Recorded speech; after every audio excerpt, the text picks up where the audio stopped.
समर्थ अवधूत चिंतन श्री गुरुदेव दत्त स्वामी कृपा या चॅनलमध्ये सर्वांचं खूप खूप मनापासून स्वागत।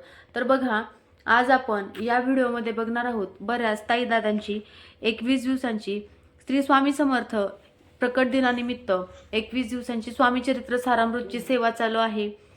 बऱ्याच जणांची 11 दिवसांची चालू होणार आहे 10 मार्च पासून। तर काही ताई दादांनी संकल्पयुक्त जप सुद्धा करायला सुरुवात केली आहे। संकल्पयुक्त जप असेल किंवा तारक मंत्राचं अनुष्ठान असेल, अशा बऱ्याचशा सेवा चालू आहेत। तर बघा, बऱ्याच जणांना काही संकल्पयुक्त सेवा करायची असतात की बघा की प्रचंड अडचणीमध्ये आहेत किंवा एखादा काहीतरी त्यांच्यावरती गुन्हा झालेला आहे किंवा विनाकारण त्यांना एखाद्या खटल्यामध्ये अडकवलं गेलं आहे किंवा कोणी एखाद्याचे पैसे 1-2 लाख रुपये बुडवले असतील किंवा कोणी देत नसेल तुमचे पैसे, परत नंतर सरकारी नोकरी असेल, आर्थिक अडथळे असतील किंवा भूतबाधा असेल, पिशाच्य बाधा, या सगळ्यांपासून सुटका मिळवणारी आपल्याला एक संकल्पयुक्त दत्त महाराजांची सेवा करायची आहे। ती कोणती, तर ते आपण या व्हिडिओमध्ये बघणार आहोत। घोराष्टक सूत्राचे अगणित फायदे आहेत बरं का। स्वतः मी सुद्धा रोज 51 वेळा म्हणायचं, असं मी सुद्धा 21 दिवस असेल, 11 दिवस मी सुद्धा ही सेवा केलेली आहे।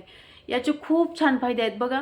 तुमचे भलेही 10 लाख असू दे, 15 लाख असू दे, कितीही पैसे तुमचे अडकलेले असू देत, या सेवेने प्रत्येकाचे पैसे वापस मिळतात। कर्ज असेल, कर्ज कमी होतं, भीती असेल, परत नंतर मोठी मोठी संकट असतील, एखादा गुन्हा, मी मगाशीच म्हणलं ना, एखादा कुणी क्रिमिनल मध्ये वगैरे अडकलेला असेल, यामधून सुद्धा तुमची नक्कीच सुटका होईल। घोराष्टक स्तोत्र हे श्री वासुदेवानंद सरस्वती लिखित भगवान दत्तात्रेयांना समर्पित अत्यंत प्रभावी स्तोत्र आहे। जसे की जे भक्तांच्या जीवनातील घोर संकटे, कर्ज, व्याधी आणि मानसिक भीती दूर करण्यासाठी अत्यंत गुणकारी मानले जाते।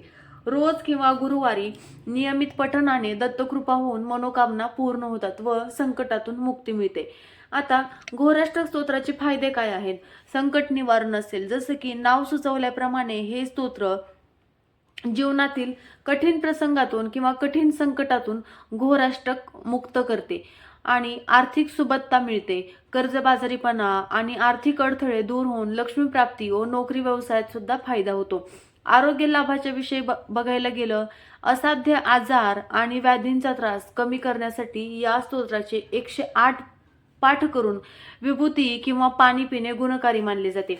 बघा, ज्यावेळेस आपण आरोग्यासाठी ही सेवा करणार आहोत, त्यावेळेस तुम्ही 51 वेळा किंवा 108 वेळा घोराष्टक स्तोत्र ज्यावेळेस म्हणत असतात, त्यावेळेस तुम्हाला एका कलशामध्ये पाणी भरून घ्यायचं असतं, एका साईडला अगरबत्ती लावायची असते आणि तुमचा त्या कलशावरती कंटिन्यू हात ठेवलेला असायला पाहिजे, जेणेकरून ज्यावेळेस तुम्ही 108 वेळा हा पाठ म्हणणार आहात, त्याचा पूर्ण असर ह्या पाण्यावरती पडला जातो आणि ती विभूती लावल्याच्या नंतर त्याची जी रक्षा पडते, ती रक्षा थोडीशी घ्यायची आणि ती त्या पाण्यामध्ये मिक्स करायची। बघा, हे सगळं करत असताना आपल्याला त्याच्यापासून काही धोका होऊ नये, म्हणजेच ती रक्षा केमिकल युक्त नसावी, जसं की आयुर्वेदिक असावी किंवा त्याच्यामध्ये केमिकल असलेली अगरबत्ती घेऊ नका। एखादी दुसरी अगरबत्ती, तुम्हाला आरोग्यासाठी सेवा करण्यासाठी सुद्धा अगरबत्ती, पूजा विधी वगैरे जे सगळे एका ठिकाणी मिळतं ना, त्या ठिकाणी तुम्हाला मिळून जाईल, तिथून तुम्ही ती अगरबत्ती आणा आणि ती रक्षा जो आजारी व्यक्ती आहे, ज्याच्यासाठी आपण सेवा करत आहात, त्या आजारी व्यक्तीला सुद्धा ती विभूती लगेच लावायची, पाण्यामध्ये थोडी टाकायची आणि त्याला ते पाणी प्यायला द्यायचं। बघा, कितीही मोठ्यातले मोठे आजार सुद्धा घोराष्टक धरण स्तोत्रांनी कमी झालेले आहेत। मानसिक शांती असेल, भीती, तणाव आणि चिंता कमी होऊन मनाला शांती लाभते। गुरुग्रहाची पीडा सुद्धा दूर होते। कुंडलीतील गुरुग्रह दोष किंवा गुरुपीडा दूर करण्यासाठी हे स्तोत्र अत्यंत प्रभावी आहे। आता त्याचं महत्त्व बघा, दत्तकृपा कधी होते?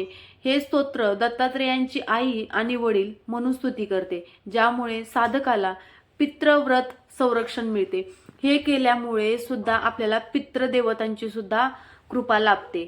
विशेष काळ हे स्तोत्र गुरुवारी किंवा गुरुपुष्यामृत योगावर सुद्धा सुरू करणं अतिशय उत्तम मानलं गेलं आहे। ह्याचं जेव्हा पठण करणार आहात, त्यावेळेस रोज एकाच ठिकाणी याचं पठण करायचं आहे, एकाच ठिकाणी बसून एकाग्रतेने आणि विश्वास ठेवून आणि मनातून एक म्हणजे कुठलीही मनामध्ये संकोच न आणता तुम्ही ही कंटिन्यू सेवा जर केली ना, याचं फळ निश्चित मिळतं. मी सुद्धा पैसे अडकले होते म्हणून मी ही सुद्धा ही सेवा केली होती आणि आरोग्यासाठी सुद्धा मी ही सेवा केली होती. मला दोन्हीही गोष्टींचा अनुभव खूप छान आला आणि याचा अनुभव बघा, श्री क्षेत्र नरसोबाच्या वाडीत या स्तोत्राचा रोज पाठ केला जातो आणि यातून अनेकांना दत्तभूती सुद्धा आलेली आहे. हे स्तोत्र संकटाच्या वेळी आत्मविश्वास वाढवते, भीतीमधून मुक्त करते आणि भक्ताला संकटाचा सामना करण्याची सुद्धा ताकद देते. खूप छान आहे स्तोत्र.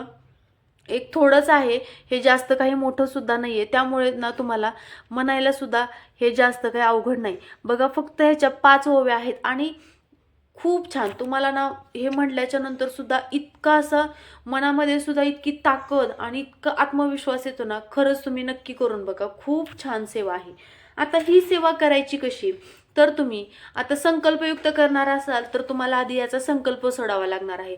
संकल्प सोडताना जसं की आपण प्रत्येक वेळेस करतो, हातामध्ये पाणी वगैरे घेऊन तुम्ही सकाळी सुशीर्भूत वगैरे झाल्याच्या नंतर तुम्ही सुरू करणार आहात, त्या दिवशी दत्त महाराजांचा फोटो असेल त्यांना व्यवस्थित साफ पुसून घ्यायचं, व्यवस्थित षोडशोपचार पूजा करायची, नैवेद्य दाखवायचं, स्वामी समर्थांची मूर्ती असेल त्यांचा अभिषेक करायचा, व्यवस्थित मस्त पूजा वगैरे केल्याच्या नंतर तुम्ही एक छान आसन घ्यायचं आणि तुम्ही संकल्प सोडायचा. संकल्प सोडताना तुमचं जे काही नाव आहे, गोत्र आहे, तुम्ही कशासाठी करत आहात हे तुम्ही आधी सांगायचं आहे.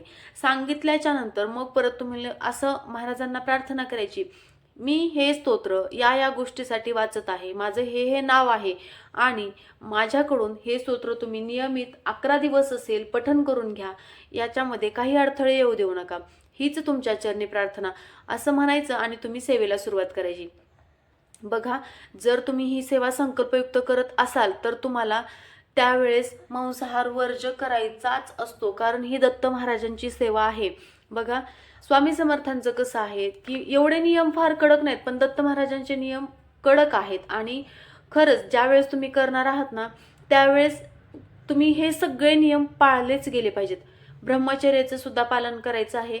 घरामध्ये निंदा, नालस्ती किंवा गैरवर्तन प्रकार होणार नाही असं सुद्धा, म्हणजे भांडण, क्लेश, द्रोह, आरडाओरड किंवा घरामध्ये धूम्रपान, मद्यपान, मांसाहार या सगळ्या गोष्टी वर्ज्य करायच्या आहेत आणि एकाग्रतेने आणि शांततेने ही सेवा करायची आहे. बघा, ज्या वेळेस तुम्ही ही सेवा करणार ना, त्यावेळेस नक्की अनुभव आल्याशिवाय राहणार नाही, हा माझा शब्द आहे. कारण ही सेवा मी बऱ्याच वेळेस केलेली आहे आणि आता सुद्धा तुमच्या घरात जरी एखादा आजारी व्यक्ती असेल ना, त्याच्यासाठी सुद्धा तुम्ही ही 11 दिवसांची विशेष प्रभावी सेवा करू शकतात. खूप छान सेवा आहे, खूप छान फळ देणारी फलदायी सेवा आहे. तर नक्कीच व्हिडिओ आवडला असल्यास लाईक करा, शेअर करा, कमेंट करा आणि सांगताना काही चुकी झाली असल्यास त्याबद्दल सुद्धा माफी असावी.